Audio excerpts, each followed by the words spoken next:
We want to talk now, as you well are aware, of emergency service, our ecclesiastical endorsement process and requirements.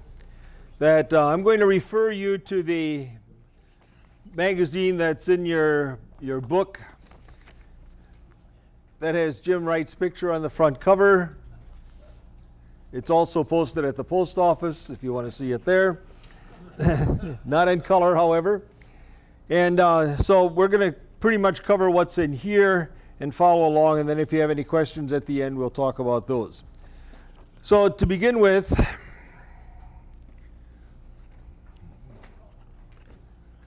that meet the core standards for theological and ministerial competency for specialized pastoral ministry. That these materials, basically what we're saying is that you need to be rostered by synod. So whatever those requirements are, assuming that everybody that goes for endorsement already has those credentials.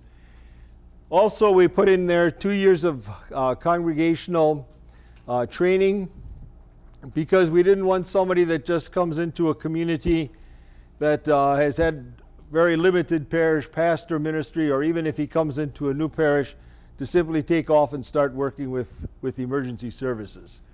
So we put that in there as well. Educational preparation, which is what we talked about before as far as rostering.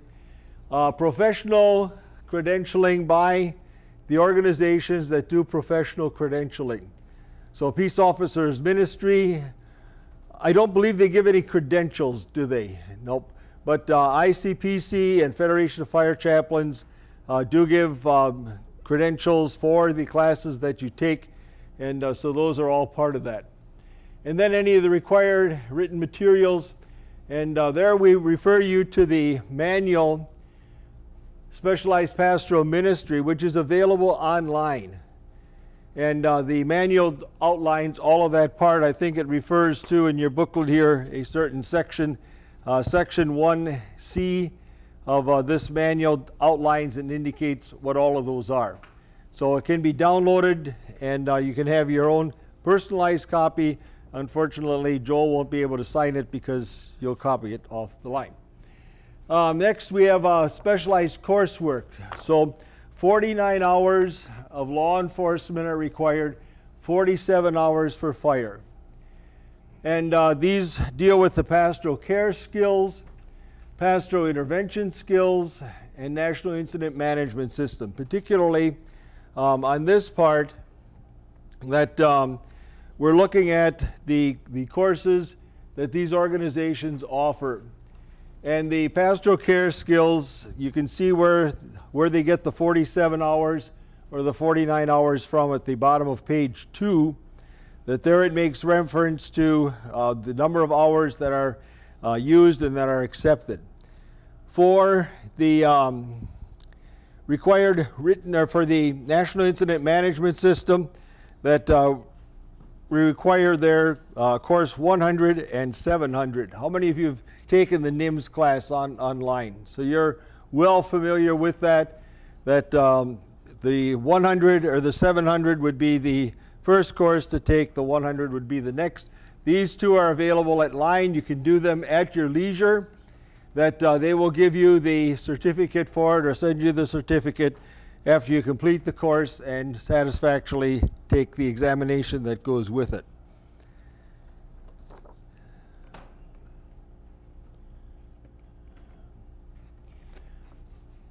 The Incident Critical Incident Stress Foundation, any of the classes that you take for them, it was just referred to the one on group. Sensitivity and diversity, fire and emergency medical service, hours, I'm not sure why it says hours of, but it does. And for law enforcement, and then the 100 documented hours of experience. The 100 hours of experience would consist of such things as ride along, visiting the fire station, or whatever. And we ask that they be documented in some way. If your chief decides to do it, if a head officer decides to do it, just the fact that we know that, that you are making contact or have some experience with being on location, and that you're working with them and acquiring some of the skills that are necessary.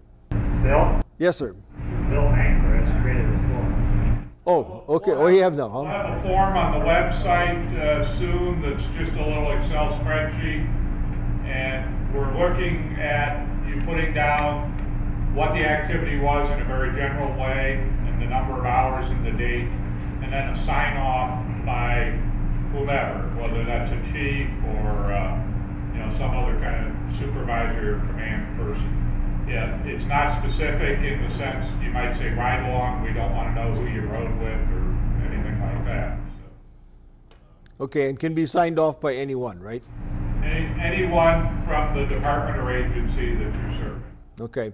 And again, the 100 hours are not really too much, because if you do any ride-along or any visiting, you're going to do that much anyway. And again, it's not a limited time to do it. You can do it over a year, you can do it over 2 years, if that's whatever it takes, is just so that it's documented. And then the required written materials, again, we're referring back to the manual.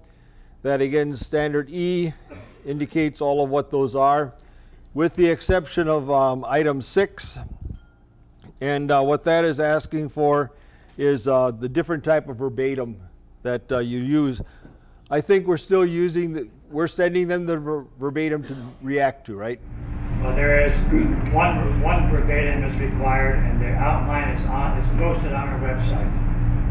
But then instead of a second verbatim, there are these scenarios, these emergency service scenarios that the task force wrote on, and those will be sent to we'll pick 2 of however many there's 2 or 4. Weren't there 3 and you could choose 2? Is that what it is, or are there 4? Whatever. But those are going to be sent out to them, right? Okay, so they're sent to you. And then again, the completion of two scenarios that Joel just referred to. Item 4 is evidence of a minimum of 2 years. Yes. Oh, I'm sorry. Can you explain the scenario we're in? The scenario would be a fire or police situation. Well, I think probably the one that we used this morning would be could be a scenario that you could respond to, and basically you're told this. You're the chaplain, what do you do? You're asked to come to a scene of a fatality accident. As chaplain, what would you do? What things are you looking for? What would your ministry be? Okay, and a minimum of 2 years of parish ministry, we talked about that before and indicated that essentially is to, again, protect the parish as well as the person getting the experience, especially if you're coming into a new parish. And then documenting continuing education, that this is an annual report that you're to fill out. Joel, again, that's available online, right? Is that automatically, the reminder is sent out, right? To turn it in? Well, we send out reminders through Pastoral Touch, and then if they don't show up by January 15th, we start sending other reminders. Then we send the dogs. And after the dogs come Uncle Guido. He's the third sending, right?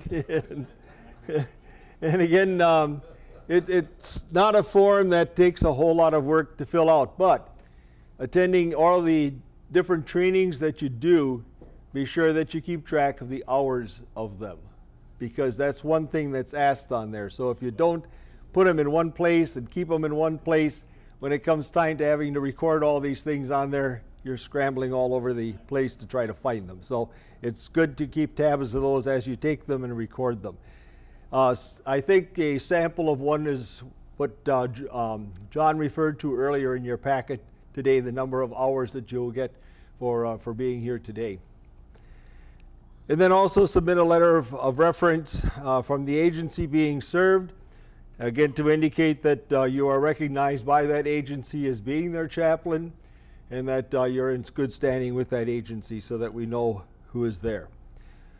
Okay, before we go into the next part of this, do you have any other questions or anything with what you see there on pages 2 and 3 of your booklet? Please. What would be 20 hours, I mean, like with the district training, district pastor conferences, does any of that count, or is that specifically? Specific to chaplaincy or related types of things. So, but again, if you take a CISM class or a CISM class, that's 16 hours already right there. If you attend any of the trainings from Federation or the ICPC, those are week-long classes. So you can pick those. I mean, it's not hard to get 20 hours. Joel?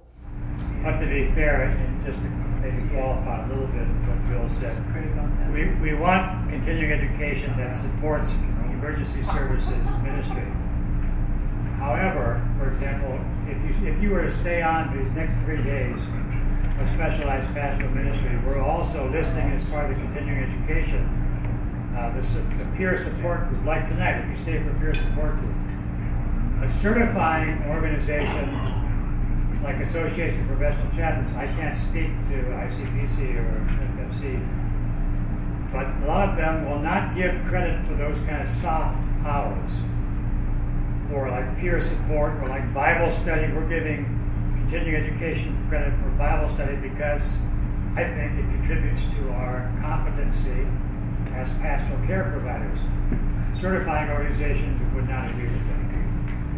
So for our endorsement process, yes.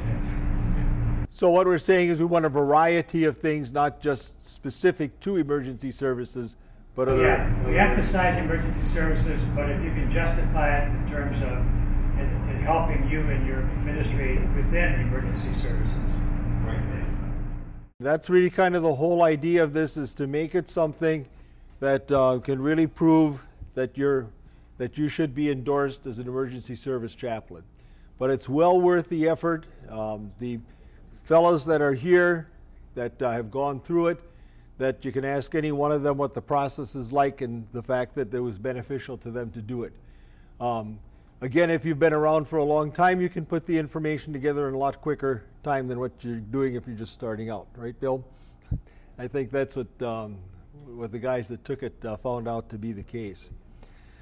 So another thing that comes up is, why should you be endorsed? And Joel came up with 23 reasons to be endorsed, and I put down the top 10 reasons to be endorsed. So we shortened that down just a little bit. Reason number 10 is ecclesiastical endorsement is recognized by our church body. And that's been a long process in coming, and thank you, John and Joel, for your efforts in finally getting to that point, because we've been talking about this since Dorothy was around, and that's got to be how many years ago? 63. Okay, so Dorothy was really the one that kind of started the ball rolling and saying, we endorse other specialized ministries. We really ought to be endorsing these people as well for the work that they do. So it's been a long process in getting to the point where we are today. Excuse me. Finally, it's recognized by our church body. Go ahead, if I may, just for a point of clarification, at the time that Dorothy was trying to pursue that, our endorsements were done with the ELCA through the Intra-Lutheran Coordinating Council. And the ELCA did not wish to recognize any part-time or volunteer chaplaincies for endorsement. And so we really weren't able to, well, then after Dorothy left, I resurrected the same conversation, because to that point, Bill was our only endorsed chaplain for ESC work. And but again, their leadership in the ELCA through their attorneys was not on board with endorsing them. So it was after we discontinued work with the ELCA in 2011 that we actually then moved forward in endorsing our folks. So it had a few bumps along the way, but we've overcome them. Can I ask a question? Sure. We'll put that in line in the honey here. I can see where this endorsement helps professions, guys who are in the clinical settings. I understand they have to have that to maintain their job. But for those of us who are volunteers, and I've been in this for 32 years, since I entered ministry, I've been a chaplain in some agencies. And Joel knows what I'm going to say. I think what you're asking a full-time pastor who's already volunteering his time as a chaplain in an agency, you're asking way too much. That's my opinion. And I think that a lot of the stuff is, I mean, when I get into a situation, I tend to that situation and I move on to the next situation. I can't sit there. I don't analyze. I'm not a clinical psychologist. I'm not a clinical person thinking about every step that I did, every word that I had that is asked for in some of the verbatims and some of the examples. And when you look at this, I understand what the church is trying to do in trying to give us some recognition. But I've taken this to my sheriff, I've taken it to the district office, and they said, okay, fine, we'll file it. You know, it does nothing for the volunteer. Is there something, is there some way that now that we've got this basic program set up, that you can start subdividing this out and say, this is what the volunteers need, this is what the professionals need? I'm just asking that question. I think that in the process, as you see, the top 10 reasons why we're indicating why we want to do this or do this is because, again, we understand that they're volunteers. We understand you're not. Pardon? I don't think you do.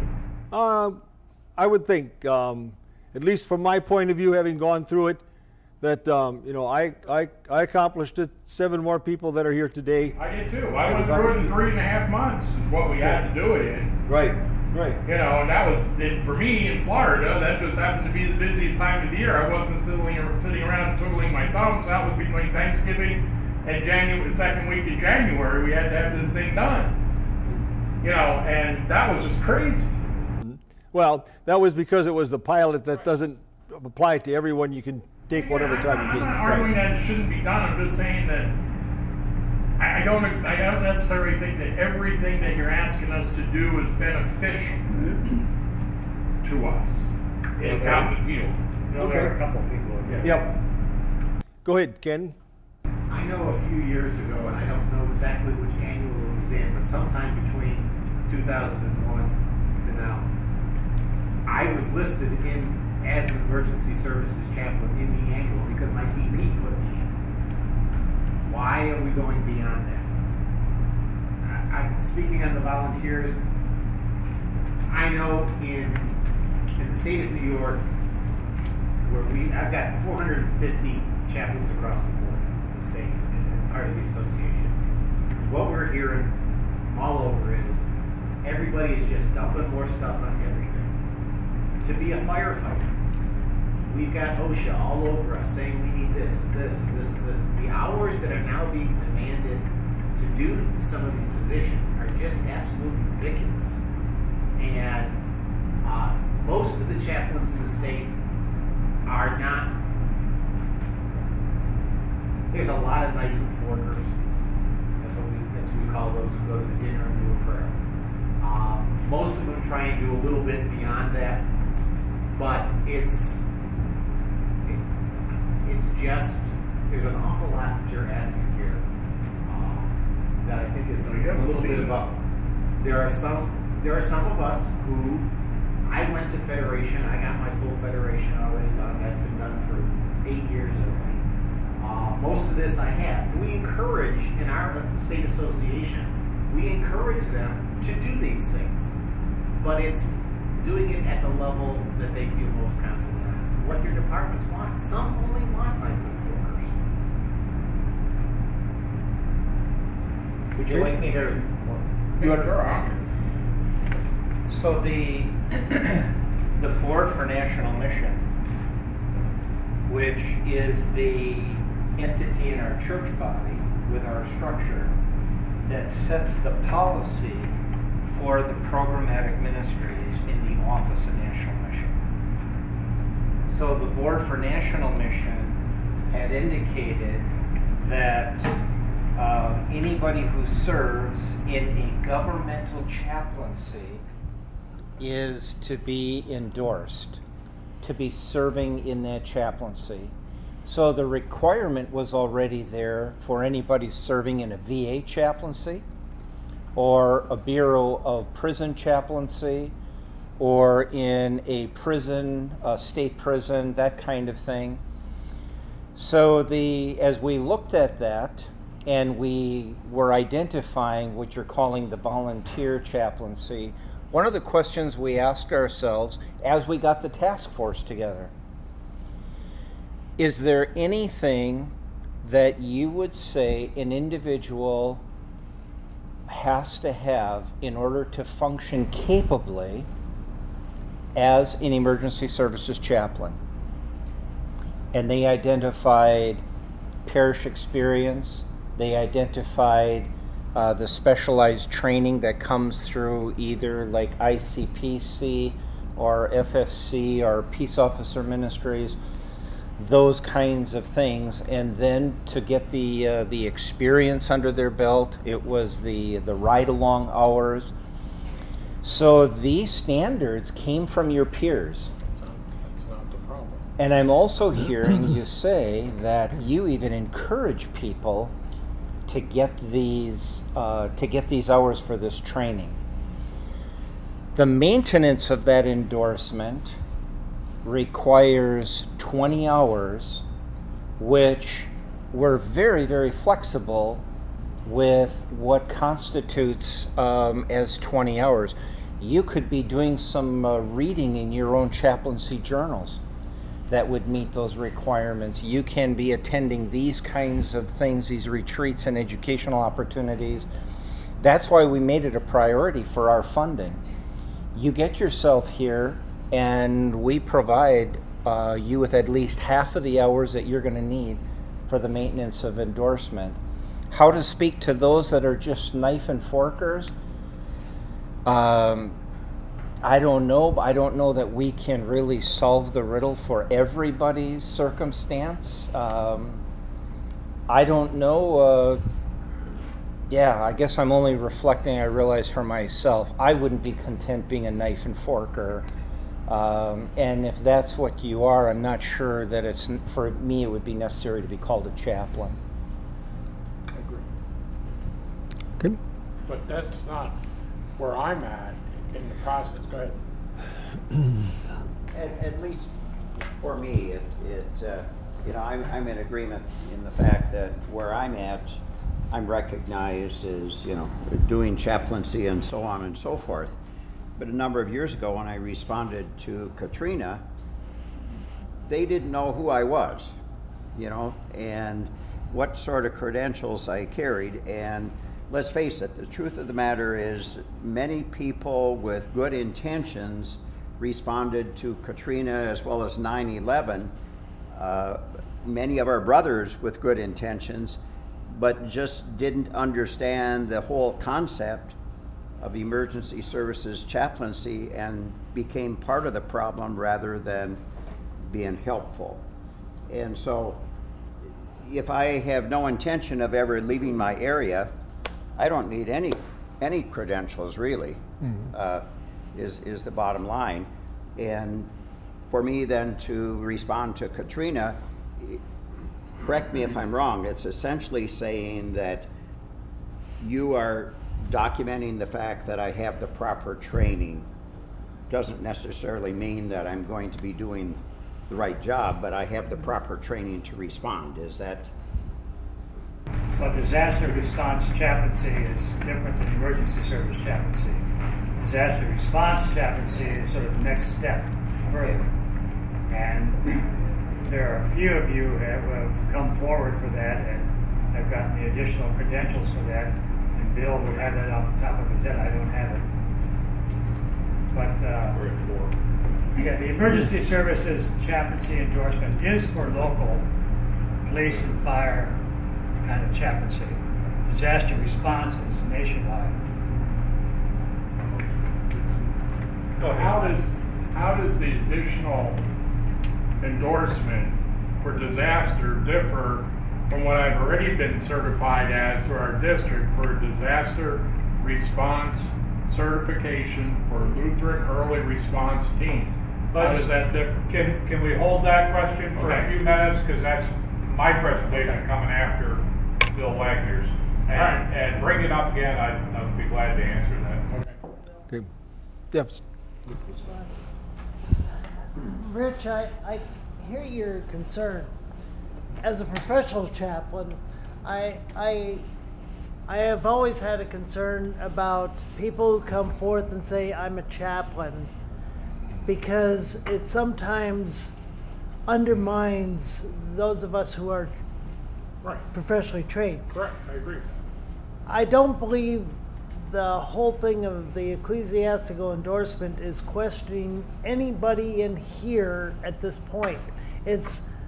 I see it as helping especially our younger pastors who are just now coming into ministry, to give them a guideline. If you have a desire to do this, here are some guidelines that will help toward your credentialing and validate your ministry within our church body.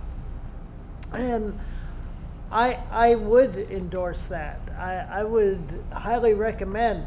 In fact, I've had a couple of people in Michigan who've approached me and said, I really want to be a police chaplain.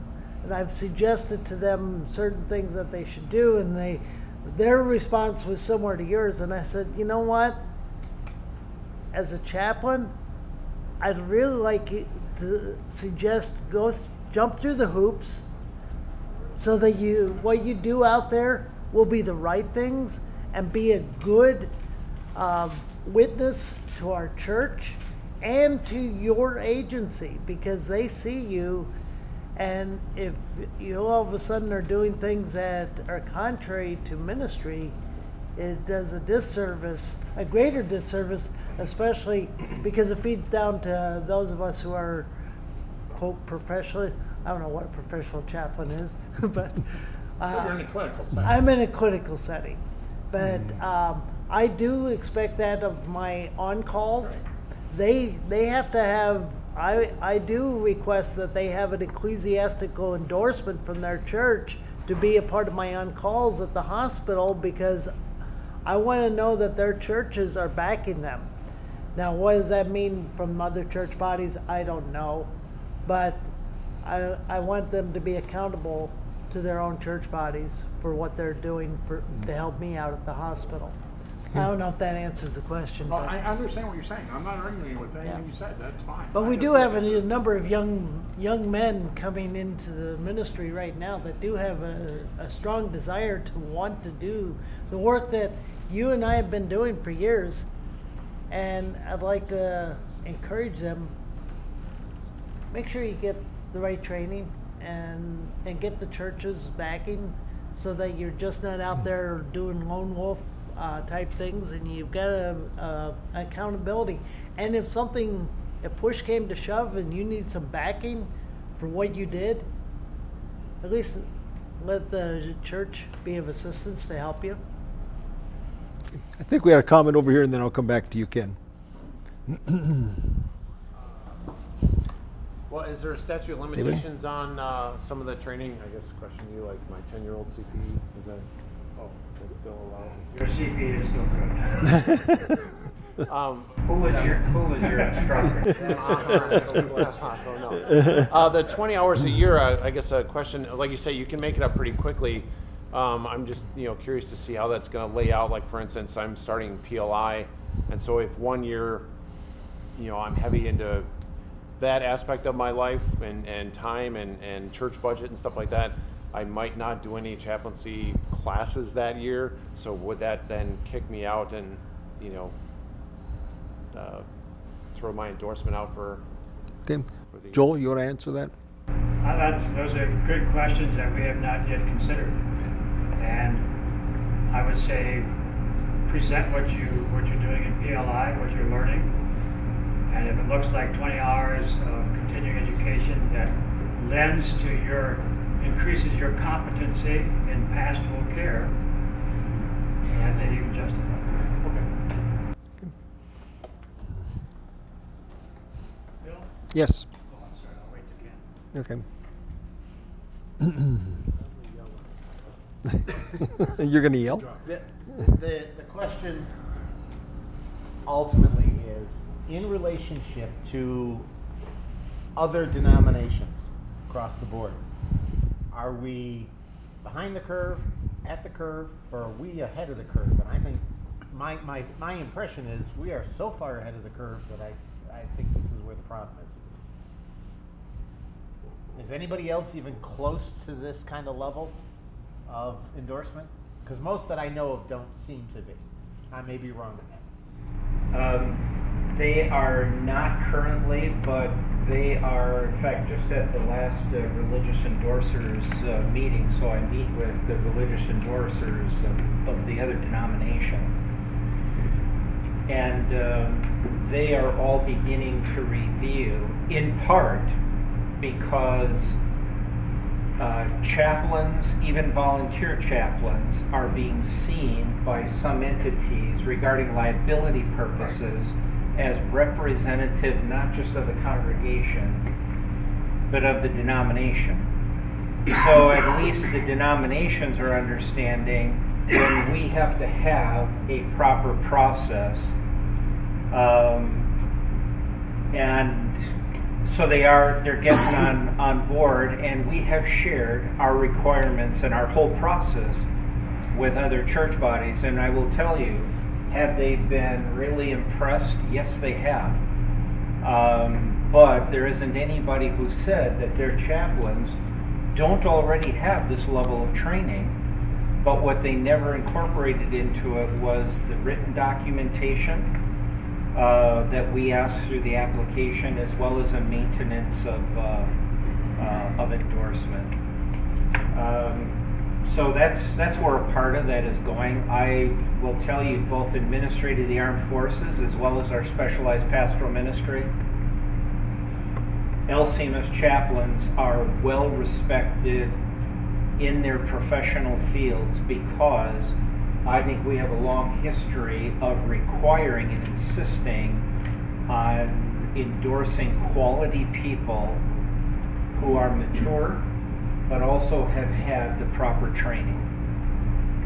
So I honestly, for my part, I don't mind being way out on the head of the curve to the point that people are saying, gosh, we really want to duplicate what they've got going on. Ultimately for me, when it comes to the paid versus volunteer, I think that's, as a paid person, that makes sense. You're getting a paycheck, you got to be able to prove who you are. On a volunteer basis, I'm more looking at a lot of the guys and girls in my state who this would be a challenge. It is a challenge. I don't know if it's, and I'm not convinced yet that it's a good thing or a bad thing.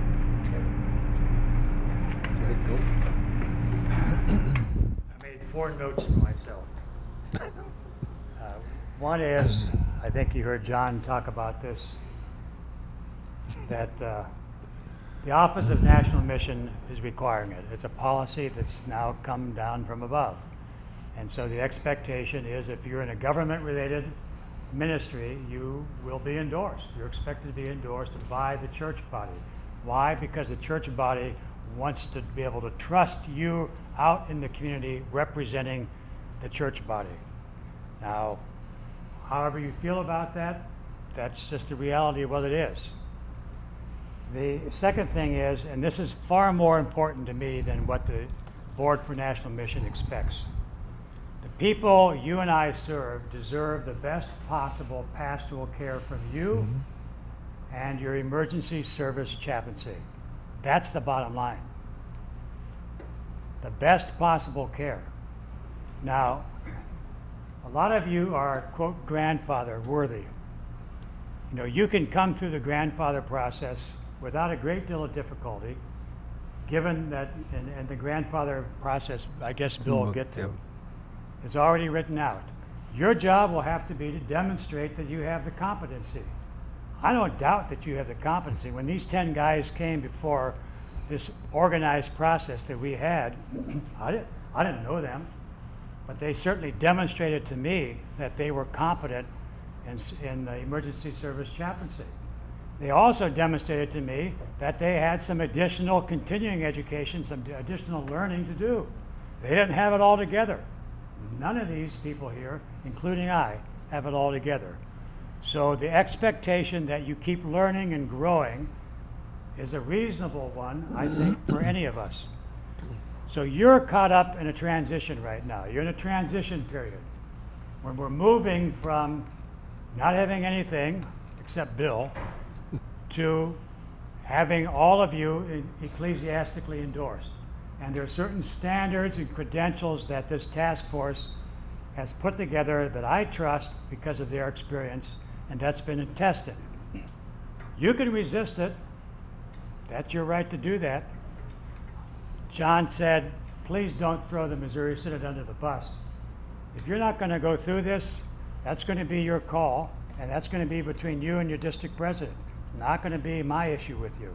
I will keep reminding you that this is still expected, but don't throw the Missouri Synod process under the bus. I would ask for that respect so that those who are coming behind you will get the kind of credentialing that will provide the kind of pastoral care competency that we do expect from all of us in serving people. Jim?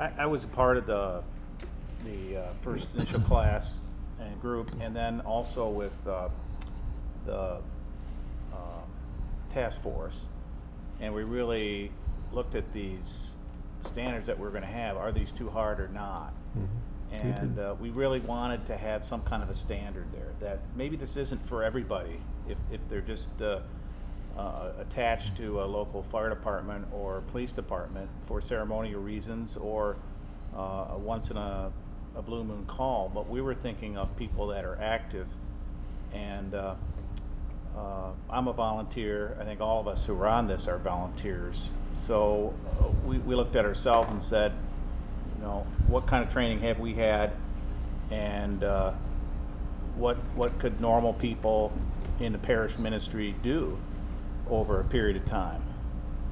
And in my situation, I was a fire chaplain for about 10 years with very little training. I had one session of like 8 hours.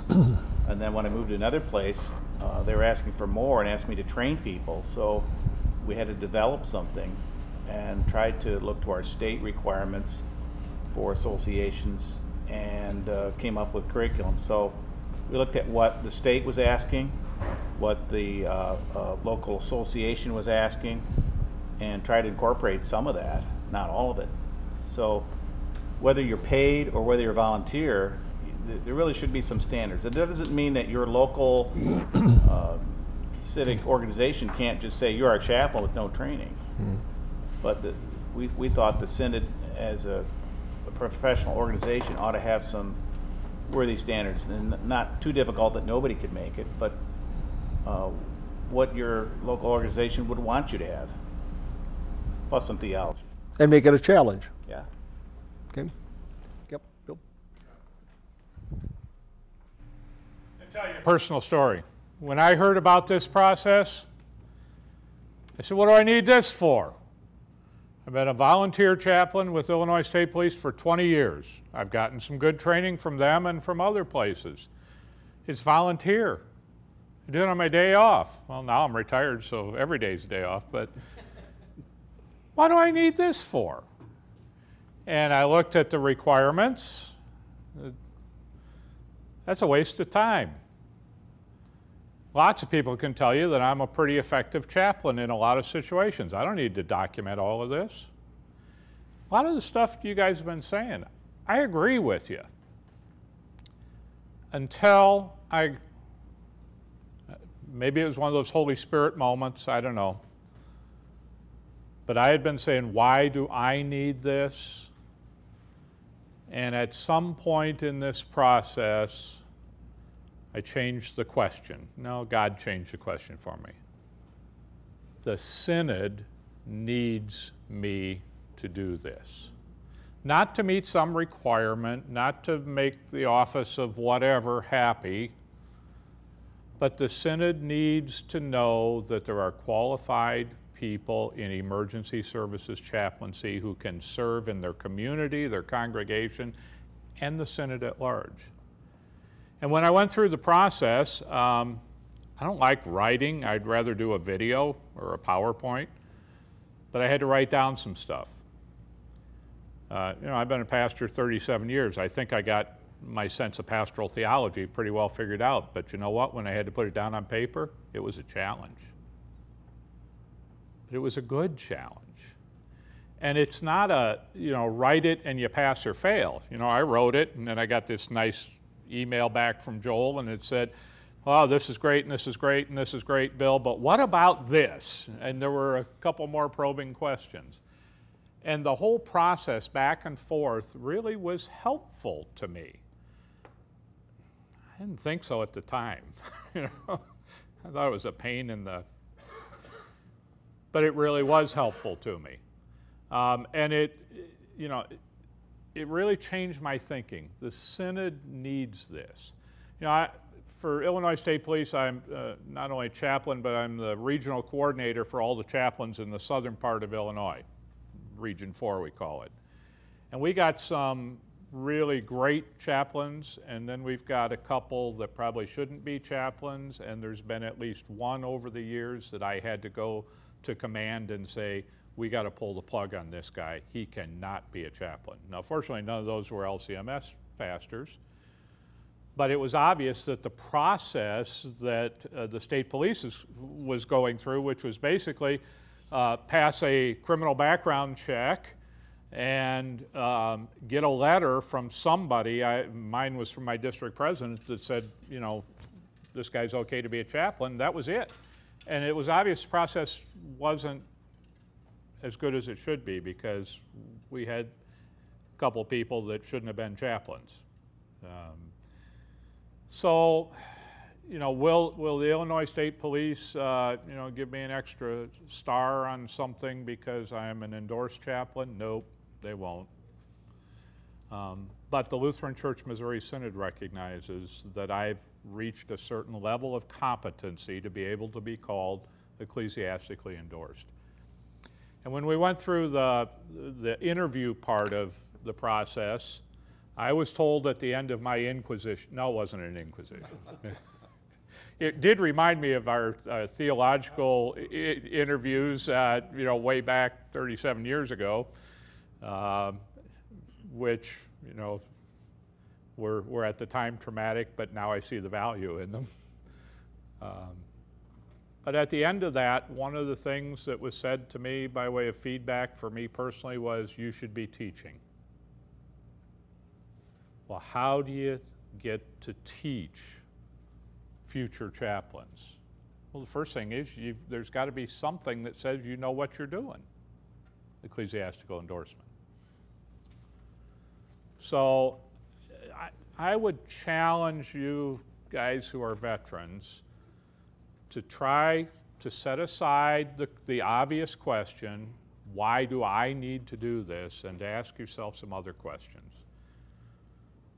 Does the synod need me to do this? Will this be of benefit to future chaplains? Peace Officer Ministry is going to have their workshop again this year at the seminary. It's a great workshop. Who's going to teach that? Won't it be great in a few years when we can say that all the LCMS parts of that are being taught by ecclesiastically endorsed chaplains? Maybe that'll become a standard for teaching. So just personal experience, you do what you're going to do. If you do apply for the process, I'm going to help you through it as best I can from my perspective.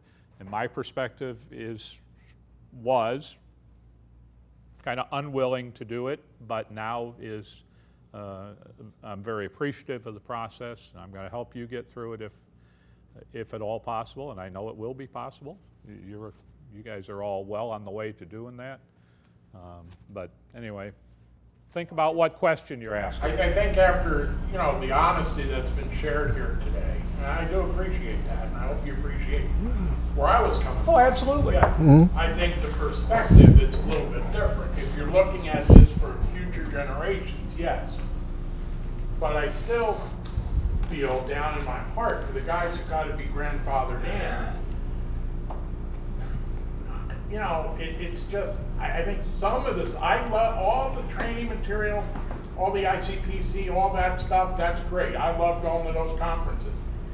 The part that killed me, and I'll be perfectly honest with what you mentioned, was when Joel would send me back that paper and say, what about this? And I have to spend another 4 hours working on that stupid thing when I didn't have 4 hours to work on it. Well, we were under a pretty severe time constraint when we were going through it, just to get the process moving. And maybe with the 2 years, I don't know how long you're expecting these guys to do it in. A couple years. But you've got this narrowed down to 4 pages, but when they go to the endorsement manual, the outline is 3 pages long of what they have to submit. And when they start reading that, and I've taken the manual to pastors physically in our circuit and our district who are clinical pastors, who are not endorsed, and they look at this and say, I don't, and to the extent church doesn't need this. I don't have time for this.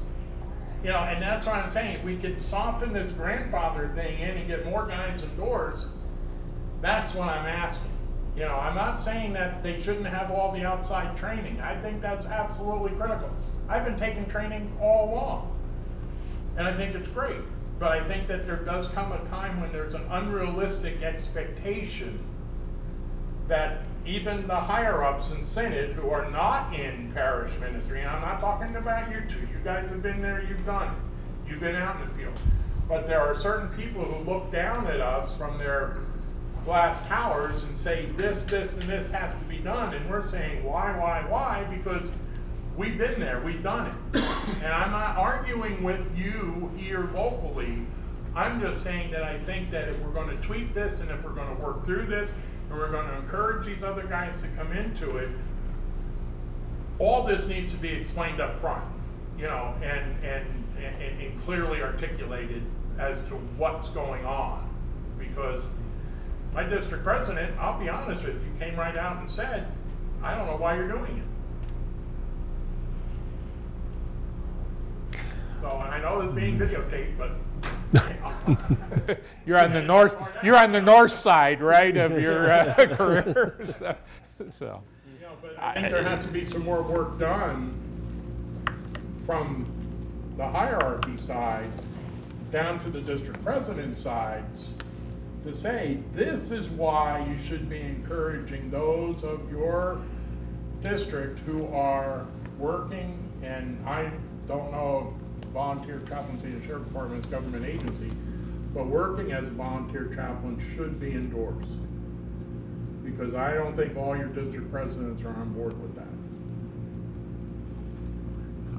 And again, you may have individual district presidents who aren't, but as the COP, they put their stamp on this, okay. And so they speak as the COP. I would see where it'd be fair for one district president to say, I guess, yeah, I don't know why you want to do this if you're not enthused about it. I was thoroughly enthused about it. No, I'm not talking about you personally, right. But if somebody says that they just don't see the value in this, I think I'd say, okay, then I guess that's one of those things that you should invest in what you believe is valuable, because only the candidate can make that decision. Well, I'm in favor of the ecclesiastical endorsement. That's not what I'm saying. I'm saying the process, once you get beyond the outside training, and the internal part is what is the hardest part of the whole process. It is the hardest part. Why at 37 years for you, 50 years for you, who's going to sit there and tell us that who's going to tell us that our doctrine is wrong at that point? Because you're asking for, review of sermons, which are unrelated to what you do out in the field as far as I'm concerned. And you're asking for theological statements that may I say, mellowed over the years from where you once were in your understanding. You know, and you're going to sit there and base a criteria of new guys coming out compared to guys who are seasoned in the clinical world and in the volunteer world and in the semi-professional world for 30, 40, 50 years. I don't know how that criteria can be fairly administered. I don't see the process as someone looking at my theology to see if it's still okay. You know, I saw it as a growth experience for me, because as I put my theology down on paper, yeah, there were things that Joel sent back and said, could you say some more about this? I think all of us used the term ministry of presence, and the first thing he said is, so what is that? What is it? You know, and you know, when you stop and think about it, we use that term a lot, but can we really say what it is for us? And I saw it as a process of drawing out of me what was me, not drawing out of me what the seminary taught me or whatever. It was, you know, I mean, it was, you know, I look back on that material now and I'm like, wow, you know, there was some pretty deep thought that went into that for such a shallow mind as mine, you know. So, yeah. So I think, to the credit of you know, the process here, John and Joel and I could share the same thing. You know, we've all had those moments in ministry where we did the best we could do, and maybe it wasn't, you know, correct. But as John said, it's not a right and wrong thing. And this process isn't looking to tell you whether you did right or wrong. I looked at the requirements and I said, I've got all of those. I've been here, all of those things, I've done all of these things. But when it came time to writing it, it solidified everything for me as to who I was. And because of who I am, I can do what I do, and I can do it with the credentials and do it well. So I guess a lot of it depends on your perspective and how you're seeing it. But again, you know, as I said, everything was there. It was just a matter of putting it together, and it's not an easy task. It's a lot of work, but there are a lot of things in life that are worthwhile going after that take some time to do. Okay, as far as reasons for not being endorsed.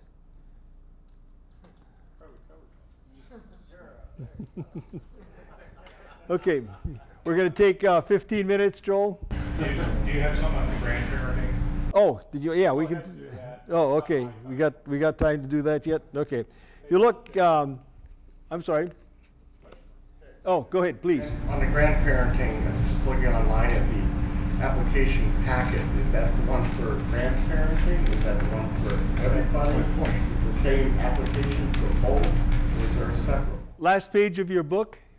Let's take a look at that and see if that answers your question. The Okay. answer to your question is it's the same application. Right. And what I've been telling guys, because these end up getting referred to me to answer, is fill out the first part with your experience and all of that stuff, and send it to Joel and to me, and we'll react to that before you get into the right part if you want. I mean, if you want to know whether you have a Chinaman's chance of being grandfathered, just send us, but the easiest way to tell us your experience is to go ahead and put it on that application. And you have to doing verbatims and that part of the original application, or not for grandfathering? Yeah, you're going to have to do those, okay. But I'm saying fill out the basic factual part and send that in to us if you want, just for us to kind of say, yeah, okay, you're well on the way here, then proceed with the rest of it. And it's a back and forth process. Okay. We're going to help you through. And you're going to go on, you're going to speak to further renewal of this?